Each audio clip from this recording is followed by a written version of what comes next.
Gaston Defferre, entre la vie et la mort, le député maire de Marseille est toujours dans le coma à l'hôpital de la Timone. Son état s'est encore aggravé ces dernières heures. Un sommet en tout point réussi à Tokyo. Après le terrorisme et le nucléaire, les 7 sont tombés d'accord sur l'économie. Une grève générale très suivie dans le secteur public en Belgique. Les fonctionnaires prennent les devants à la veille de l'annonce de mesures d'austérité par le gouvernement de Wilfried Martens.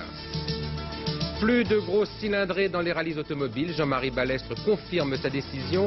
Les constructeurs s'interrogent sur leur avenir dans ces compétitions.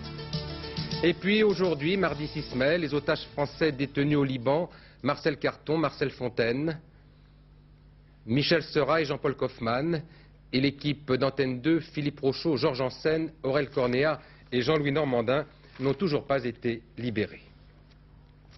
Mesdames, Messieurs, bonsoir. Gaston Defferre est toujours ce soir dans un état très critique.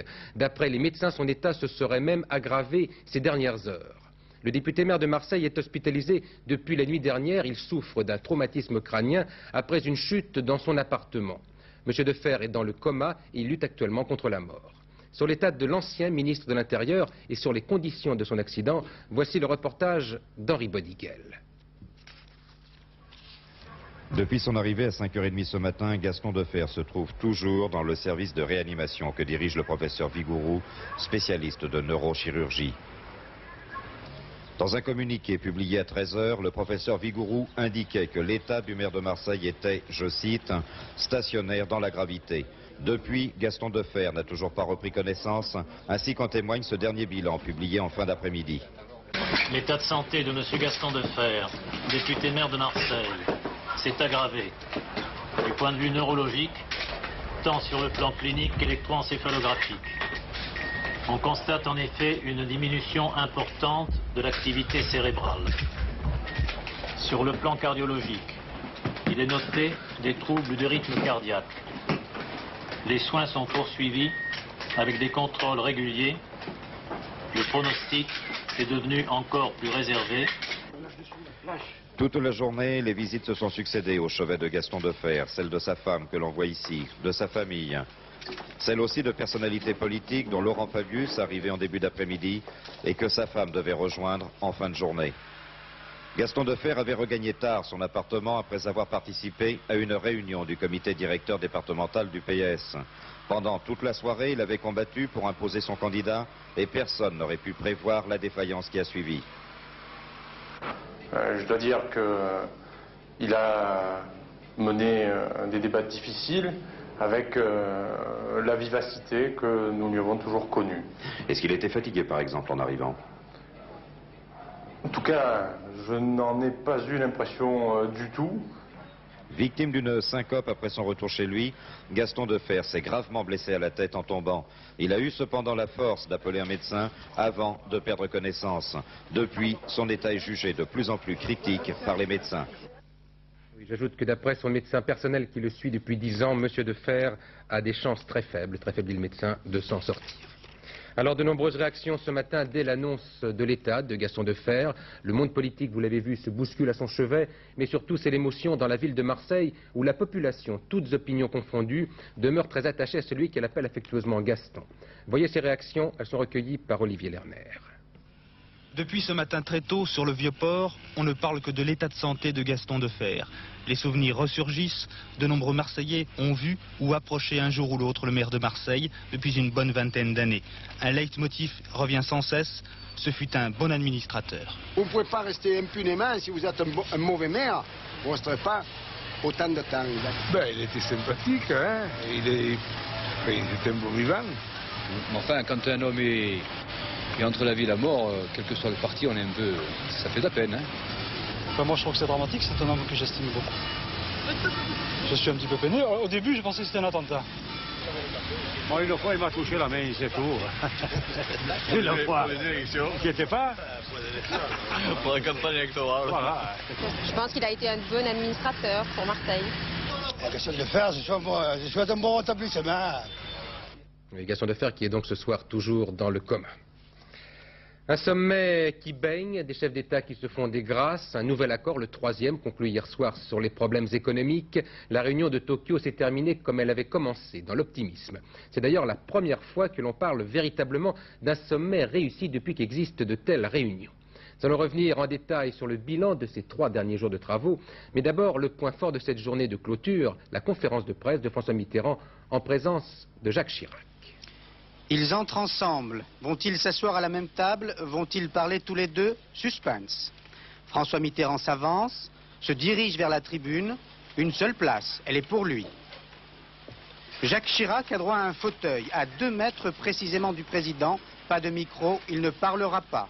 Mais les 2 hommes sont d'accord sur le rite, aucune discordance. 2 hommes, une seule voix. C'est tellement évident. Les représentants de la France sont d'abord des patriotes, en tant que citoyens. Ensuite, ils représentent un grand pays, ils en sont fiers.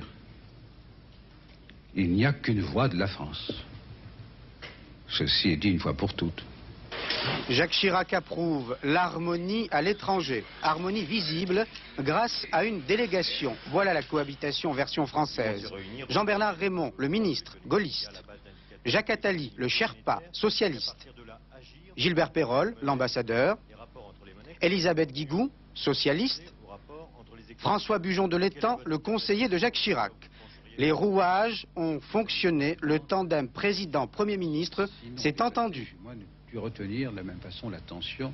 Là où il y a innovation dans, je dirais pas dans la qualité, mais peut-être, en tout cas dans la responsabilité, c'est le fait que ce soit le Premier ministre qui soit à mes côtés à Tokyo. Cela se produira dans d'autres capitales. Mais si cela ajoute du poids, c'est le cas à la délégation française, tant mieux pour la France. Les journalistes français et étrangers sont eux-mêmes impressionnés par le climat qui règne dans la salle, sérénité et bonne humeur, même si on insiste sur la cohabitation. Pas l'intention de répondre sur ce terrain. Mais M. Ars, alors là, ça suffit, je n'y reviendrai pas. J'ai dit dès le point de départ ce que je voulais dire et je n'en dirai pas davantage. Quoique je n'ai strictement rien à dissimuler. On a bien travaillé et j'espère que c'est dans l'intérêt du pays. Une partition très bien écrite et un final tout en sourire, tout en finesse et en sagesse. Les Japonais n'en reviennent pas. L'un des événements marquants de ce sommet, un événement marquant pour nous Français, mais aussi pour nos partenaires étrangers, c'est donc la présence simultanée à Tokyo de François Mitterrand et de Jacques Chirac. C'est la version étrangère de la cohabitation, avec une question, est-ce que cette cohabitation a bien marché? Voilà Marc. Ça marche en tout cas à l'étranger, tout simplement parce que François Mitterrand et Jacques Chirac ont défini une règle du jeu et qu'ils s'y tiennent. Ça marche parce que Jacques Chirac ne remet pas en cause la tradition de la Ve République. C'est le chef de l'État qui représente la France à l'étranger, c'est lui qui a parlé au nom de la France et il l'a fait, face à Reagan, Thatcher et les autres. Ça marche parce que François Mitterrand n'a pas mis Jacques Chirac devant le fait accompli. Le Premier ministre n'a pas fait de la simple figuration au sommet de Tokyo. Reagan, Thatcher et les autres l'ont écouté, notamment sur les problèmes économiques. Ça marche enfin parce que les 2 hommes sont en fait d'accord pour l'instant sur l'essentiel. L'indépendance de la France, la politique de défense, les relations Est-Ouest. Les 2 hommes se sont donc entendus à Paris avant même de gagner Tokyo sur la répartition des rôles et ont dans une certaine mesure innové, cohabitation oblige. Il n'y a plus de domaine réservé, il y a désormais un domaine partagé, un vaste domaine qui couvre le monde entier, sauf un pays. La France, là, c'est une autre affaire. Ça, c'est donc l'aspect politique français de ce sommet, mais il y a aussi la rafale d'accords signés ces dernières heures. Après le terrorisme, après le nucléaire, les 7 pays industrialisés se sont maintenant engagés à coordonner leurs économies. Alors cela mérite d'être décodé, d'où cette question, a-t-on pris à Tokyo des mesures qui vont avoir des conséquences sur notre vie quotidienne? Cette question, c'est à vous que je la pose. Philippe Sassier. Philippe? Mais écoutez, tout d'abord, les ministres des Finances, qui étaient eux aussi réunis à Tokyo, ont décidé une nouvelle baisse concertée des taux d'intérêt. Cela signifie donc en principe, je dis bien en principe, un crédit un peu moins cher en France dans les semaines qui viennent. Deuxièmement, les Américains, soutenus par les Canadiens, ont fortement critiqué la politique agricole commune. Cela signifie pour les agriculteurs français de poursuivre leurs efforts de modernisation. Alors me direz-vous, après ces sommets, le charbonnier n'est plus maître chez lui. Mais écoutez, sauf à fermer ses frontières, ce qui est impensable, il faut nous apprendre à vivre en commun, d'abord en Europe et ensuite dans le monde. Et c'est la grande leçon à tirer de ce sommet de Tokyo où plusieurs grandes décisions économiques ont été prises. D'abord, renforcer la coopération économique entre les pays occidentaux. Deuxièmement, mieux maîtriser l'évolution des monnaies. Troisièmement, rechercher une croissance plus vive, sans inflation, pour lutter contre le chômage. Quatrièmement, contrôler les dépenses publiques, c'est-à-dire celles des États. Pour y arriver, on a créé un groupe de 7 pays, ceux qui participent au sommet. Ils échangeront des informations. Leur mission, empêcher les pays membres de faire des bêtises, et s'ils en font, essayer de les réparer. Bref, je dirais en conclusion, comme pour le terrorisme, un seul mot, coopération. C'était donc la dernière journée officielle de ce sommet, 3 jours au cours desquels on a beaucoup parlé de terrorisme, avec toujours un accusé, la Libye de Kadhafi. Il est maintenant de faire un bilan, un premier bilan, avec un constat au moins. Les conversations ont permis l'ébauche d'un rapprochement franco-américain. Grand banquet de cour, offert aux participants du sommet par Sa Majesté Hirohito, empereur du Japon, bientôt 60 années de règne. Empereur symbole qui n'exerce plus le pouvoir depuis la fin de la guerre, mais qui, ce soir, dans ce palais, reçoit les dirigeants des pays industrialisés. Conclusion solennelle du sommet de Tokyo qui s'était réellement achevé dans l'après-midi avec la lecture de la déclaration finale par le Premier ministre japonais, M. Nakasone. Cet après-midi fut aussi celle de la rencontre de messieurs Mitterrand et Chirac avec M. Reagan. Un Reagan qui paraît désireux de passer l'éponge sur les froissements franco-américains qui ont suivi l'interdiction de survol de la France au moment du raid sur la Libye. Vous voyez, dit M. Reagan, que nos rencontres sont toujours cordiales. Je suis sûr que celle-ci sera une rencontre constructive. Et M. Mitterrand confirmera d'une phrase que l'affaire de l'interdiction de survol commence à être du passé.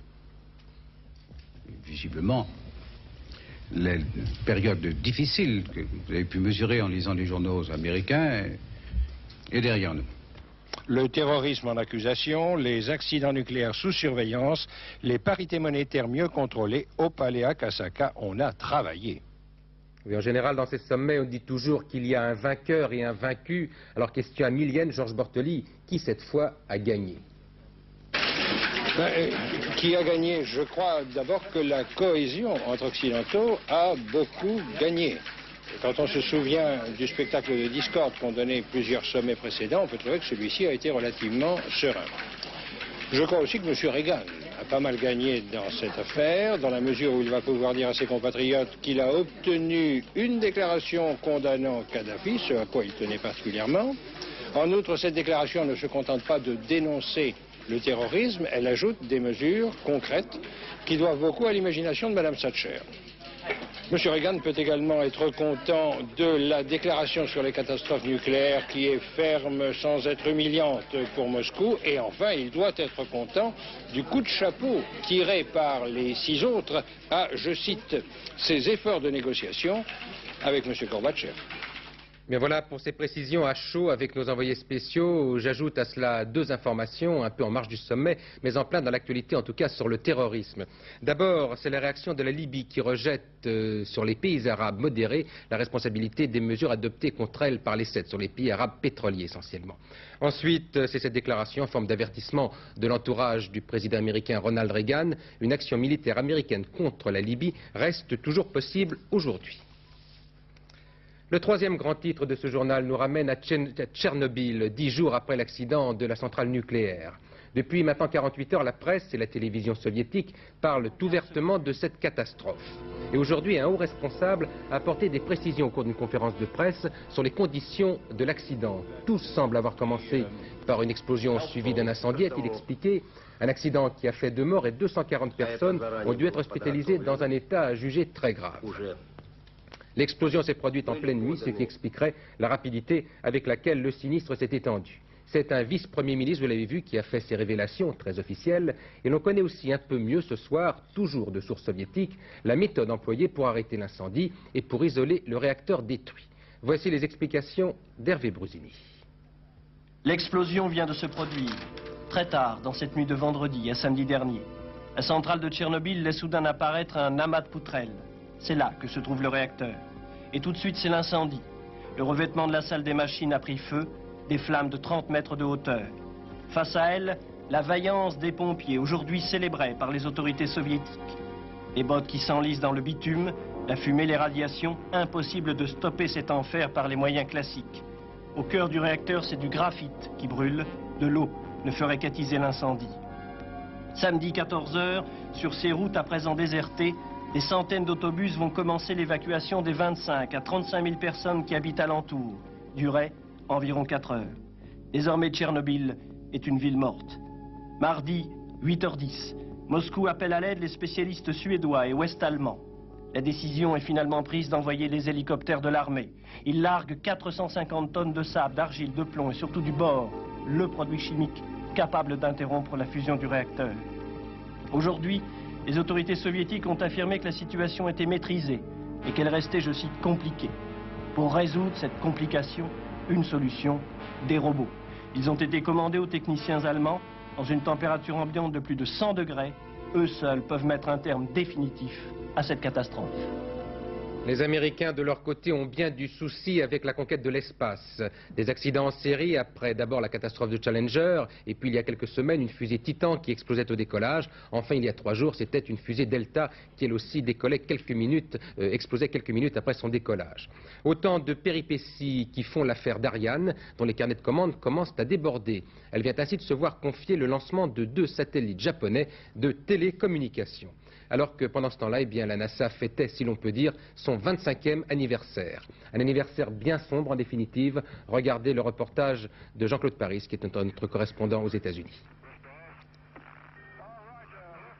C'était il y a 25 ans. Alan Shepard en avait 37. Il s'installait dans une minuscule capsule au bout d'une fusée Freedom 7, haute de 25 mètres, 4 fois moins que les grosses Apollo construites après.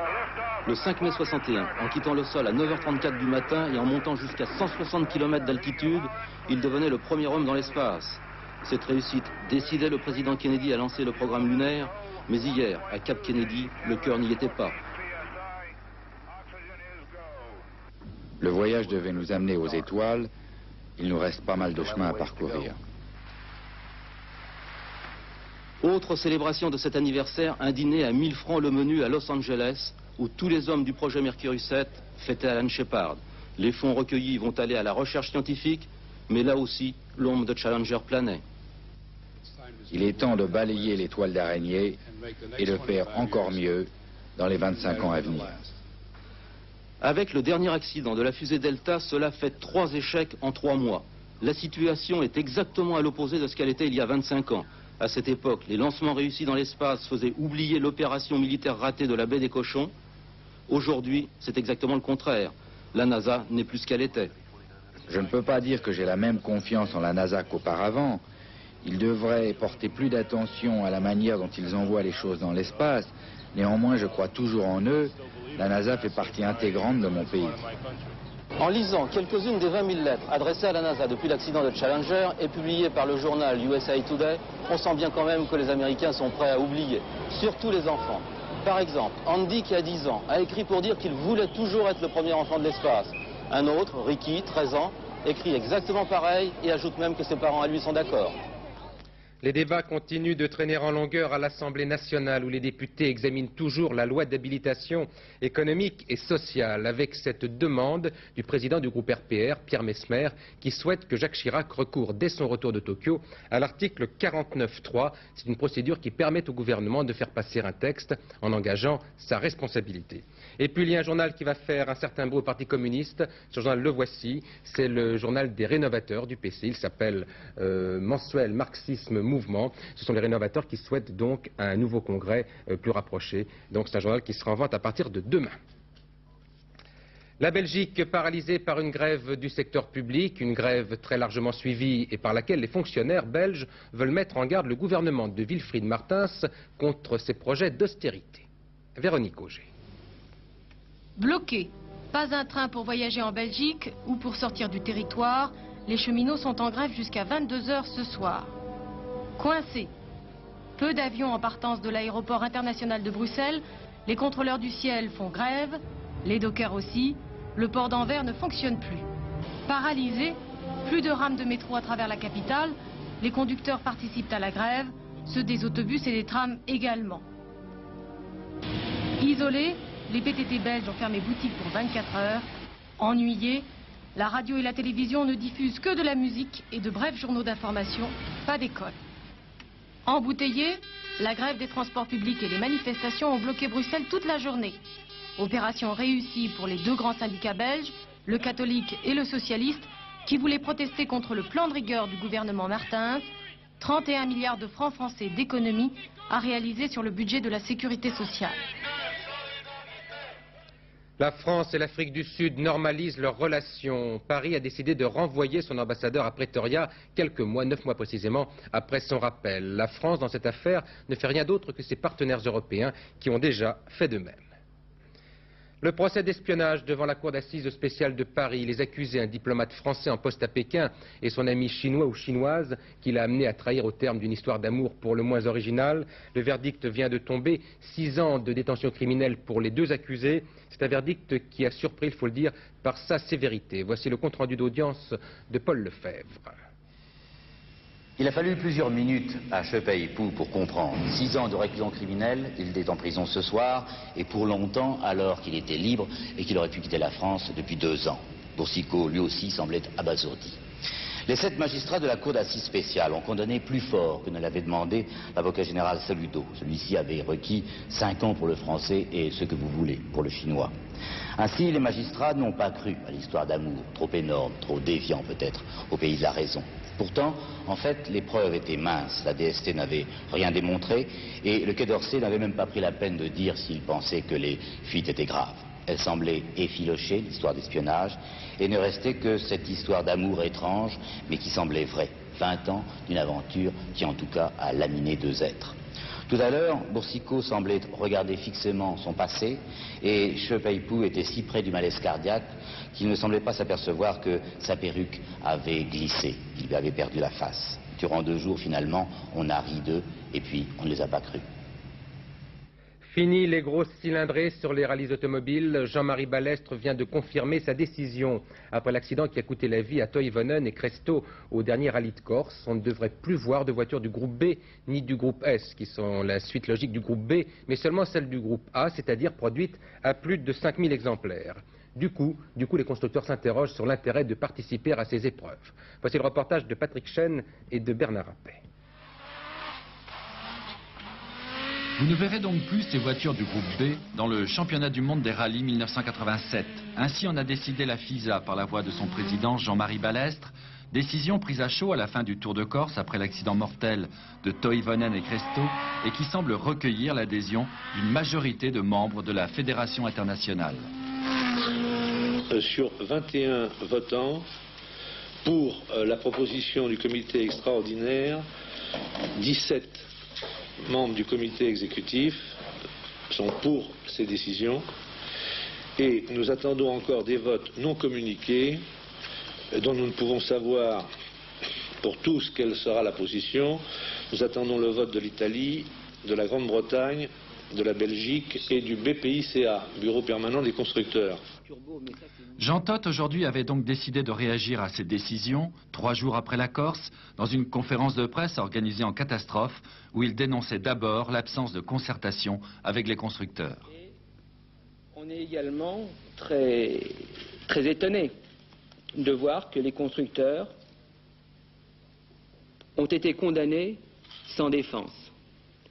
En fait, c'est une condamnation à mort, sans avoir eu un seul instant le droit de parler, de répondre à une question qui aurait pu nous être posée. Les voitures du groupe A, plus proches de la série, ont aujourd'hui la préférence de la FISA. Mais Todt et Peugeot ne semblent pas pour le moment prêts à s'y engager. Ils ont pour cela au moins une bonne raison à avancer. Aujourd'hui, nous avons perdu confiance sur la crédibilité de ce pouvoir sportif qui change d'avis très facilement, trop facilement, qui encore ce matin parlait du groupe A avec 4 roues motrices et un moteur turbo, mais ça c'est uniquement pour quelque temps. Alors quelque temps, on ne sait pas combien de temps ce sera, mais en tout cas commencer les investissements et puis ensuite on verra.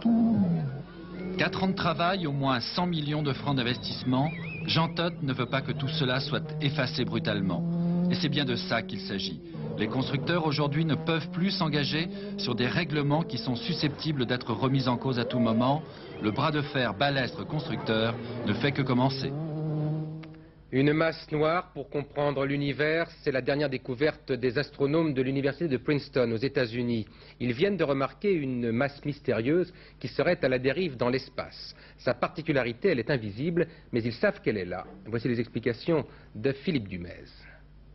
Notre belle planète, la Terre, est décidément bien petite dans l'univers, et l'univers, pour être complet, pour correspondre à la théorie d'Einstein, doit comporter une certaine quantité d'objets invisibles. Si ces objets sont invisibles, il est impossible de les observer. Pourtant, des astronomes américains viennent de déduire qu'une masse mystérieuse se situait à des milliards de kilomètres de nous. En effet, en observant un quasar, ces astres étranges qui se situent au fin fond de l'univers, les astronomes ont constaté une déformation de l'image qu'ils recevaient. Cela ne pouvait être que le fait d'une sorte de trou noir le plus énorme que l'on ait découvert, puisqu'il aurait une masse de 1000 fois notre galaxie qui contient à elle seule 200 milliards d'étoiles comme notre Soleil. On croyait connaître toutes les recettes pour lutter contre la hausse des prix. On vient d'en découvrir une nouvelle. Eh bien, c'est la galanterie. Cet après-midi, le ministre de la Culture et le directeur des musées nationaux remettaient à Catherine Deneuve un exemplaire de la nouvelle Marianne réalisée à son image. Catherine Deneuve succède ainsi à Mireille Mathieu et à Brigitte Bardot, sans compter la Marianne classique qui continue d'être proposée aux 36 000 maires de France. Et nous en arrivons à l'inflation, car pour ne pas faire de jalouse, la hausse des prix n'a pas été répercutée. Toutes les Mariannes sont vendues au même prix de 1 450 francs, ce qui n'est pas cher pour une république de charme. Un autre charmeur maintenant, eh bien, c'est Laurent Boussier qui va nous parler de la météo. Et oui, une fois de plus, ce sont les nuages qui vont nous accueillir à notre réveil, mais rassurez-vous, des nuages bien gentils et très peu actifs qui se feront beaucoup plus rares dans l'après-midi. Alors on regarde tout de suite la photo satellite et on s'aperçoit que la dépression qui est là depuis une semaine au sud de l'Irlande ne bouge pas. Alors il y avait une première perturbation, elle était aujourd'hui sur la France, inutile de vous dire que la France était recouverte de nuages, mais comme les vents de sud-ouest sont assez forts à modérés, eh bien tous ces nuages vont s'éloigner vers l'est dans la journée. Une deuxième petite perturbation, alors celle-là elle va aussi s'en aller vers l'est, mais elle va encore affecter un petit peu la France demain. De toute façon, demain, les nuages qui étaient aujourd'hui sur la France se retrouvent sur l'est et on les retrouve sur la carte du temps prévue pour demain. De l'Alsace, Lorraine à la Franche-Comté, à la région Rhône-Alpes, un petit peu la Côte d'Azur, un ciel très nuageux le matin, voire gris, avec de temps en temps des orages sur les reliefs et puis des éclaircies dans l'après-midi. Un petit peu plus à l'ouest, du nord au centre, au massif central, aux Pyrénées, un ciel qui deviendra très clair. Sur l'Aquitaine, de très très belles éclaircies, ainsi que sur le Roussillon et le Languedoc. Beau temps ensoleillé, chaud, nous le verrons dans quelques instants. Et puis de nouveau, quelques nuages l'après-midi et le soir sur la Bretagne, la Normandie, les Pays de la Loire. Quelques ondées également, mais quand même de belles éclaircies. Les pressions sont en hausse. Tout ça, ce sont de bonnes nouvelles pour l'avenir. Côté température, eh bien, elle reste douce, de 14 degrés à Brest et Cherbourg jusqu'à 20 degrés dans l'est sur la moitié nord et de 17 degrés à Limoges, mais jusqu'à 21 degrés à Perpignan et Marseille sur la moitié sud. Vous voyez les températures qui sont sans problème. On termine avec notre agenda comme tous les soirs. Demain sera le mercredi 7 mai. Le soleil se lèvera à 6h23, se couchera à 21h13, ce qui nous fait 3 minutes de soleil en plus et nous fêterons les Giselles. À retenir dans l'actualité de ce mardi, il y a peu d'espoir pour Gaston Defferre. Le député maire de Marseille est toujours dans le coma à l'hôpital de la Timone. Son état s'est encore aggravé ces dernières heures. Et puis un sommet très réussi à Tokyo. Après le terrorisme et le nucléaire, les 7 pays industrialisés se sont mis d'accord sur des mesures économiques.